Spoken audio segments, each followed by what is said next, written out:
Bismillahirrahmanirrahim. Assalamualaikum warahmatullahi wabarakatuh.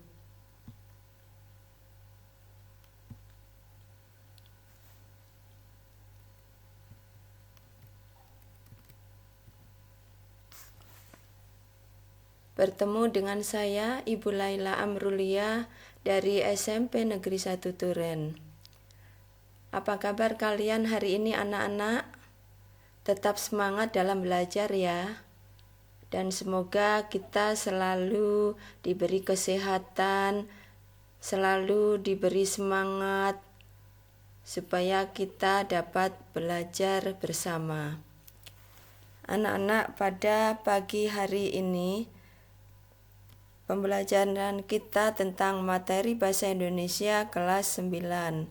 Materi yang akan saya sajikan adalah tentang ciri kebahasaan pidato persuasif. Ciri kebahasaan yang terkandung dalam pidato persuasif antara lain, yang pertama adalah kalimat aktif. Yang kedua adalah menggunakan kata tugas. Yang ketiga, menggunakan kosakata emotif. Yang keempat, menggunakan sinonim. Yang kelima, menggunakan kata benda abstrak. Dan yang keenam adalah menggunakan kalimat persuasif. Untuk lebih jelasnya tentang materi ciri kebahasaan pidato persuasif, ikutilah paparan berikut ini. Yang pertama adalah kalimat aktif. Kalimat aktif merupakan kalimat yang subjeknya melakukan suatu tindakan yang dikemukakan dalam predikat kepada objek. Jenis kalimat aktif itu ada dua. Yang pertama adalah kalimat aktif transitif. Kalimat ini adalah kalimat aktif yang predikatnya memerlukan objek. Contoh, saya memotong kayu. Saya subjek, memotong predikat, kayu objek. Contoh yang kedua, dia mengerjakan tugas sekolah tepat waktu. Dia subjek, mengerjakan predikat, tugas sekolah objek, tepat waktu, keterangan. Dari contoh kedua kalimat ini, keduanya memerlukan objek di dalam penggunaan kalimat.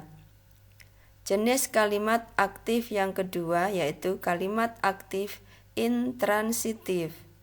Kalimat aktif intransitif merupakan kalimat aktif yang tidak memiliki atau tidak memerlukan objek. Contohnya, yang pertama, kami berjalan menuju rumahnya.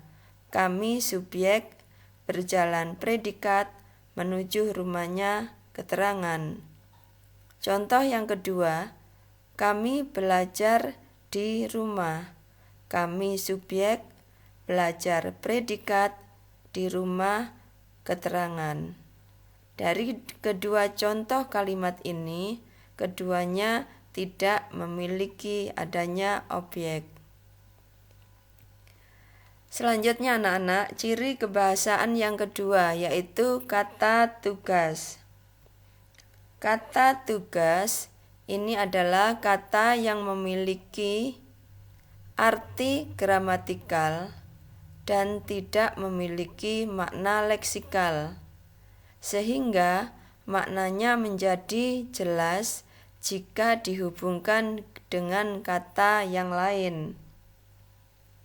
Kata tugas juga memiliki fungsi sebagai perubah kalimat yang minim hingga menjadi kalimat transformasi. Contoh kalimatnya, ketika kejujuran hilang, maka segala sumber daya tidak bisa dimanfaatkan sebaik-baiknya untuk kemajuan manusia. Contoh kalimat yang kedua, bagaimanapun kita tidak bisa tinggal diam membiarkan kerusakan lingkungan akibat plastik yang semakin parah ini. Kedua kalimat ini merupakan kata tugas di dalamnya. Ciri kebahasaan yang selanjutnya anak-anak yaitu menggunakan kosakata emotif. Kosakata emotif merupakan makna emotif, yaitu makna dalam suatu kata atau kalimat yang dapat menimbulkan pendengarnya emosi atau berhubungan dengan perasaan.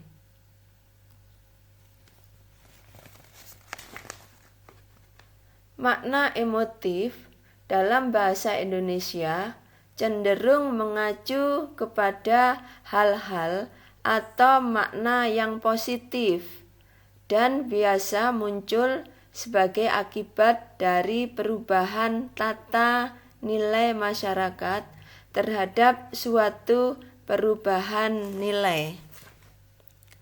Contohnya, mari kita jaga generasi muda dari cengkeraman narkoba dan adu domba. Contoh kalimat emotif yang kedua, wahai calon generasi emas, songsong masa depan revolusi industri 4.0 dengan akhlak terpuji, otak berisi, dan karakter yang selalu berkompetisi. Ciri kebahasaan selanjutnya anak-anak yaitu menggunakan sinonim. Sinonim adalah persamaan arti kata. Contohnya, yang pertama agar tidak terpapar virus corona, kita harus mematuhi protokol kesehatan yang disampaikan pemerintah. Hal itu penting karena COVID-19 ini sangat berbahaya dan penularannya sangat cepat. Kata virus corona ini sinonim dengan COVID-19. Contoh kalimat yang kedua, gotong royong merupakan bagian dari budaya kita yang saat ini mulai terkikis oleh kemajuan zaman. Banyak upaya yang dapat kita lakukan agar budaya kerja bakti itu kembali digalakkan. Kata gotong royong sinonim dengan kata kerja bakti. Selanjutnya anak-anak, ciri kebahasaan yang kelima yaitu kata benda abstrak. Kata benda abstrak merupakan sebuah kata yang memiliki rujukan berupa konsep atau pengertian.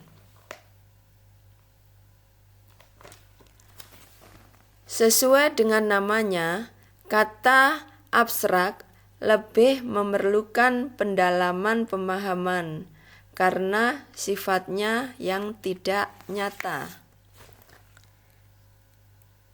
Contoh dalam kalimatnya. Yang pertama, kesopanan menjadi kunci utama kesuksesan seseorang dalam bergaul dengan yang tua maupun yang muda. Kata kunci utama kesuksesan ini merupakan kata benda abstrak. Contoh yang kedua, ilmu bagaikan harta yang tak ternilai harganya karena mampu memutus rantai kemiskinan. Kata rantai kemiskinan ini merupakan kata benda abstrak yang tidak nyata. Ciri kebahasaan selanjutnya yaitu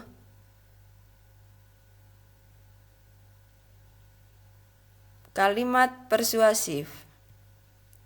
Kalimat persuasif merupakan kalimat yang berisi ajakan dan bertujuan untuk memengaruhi secara halus pembaca atau pendengar untuk melakukan sesuatu sesuai gagasan penulis atau pembicara.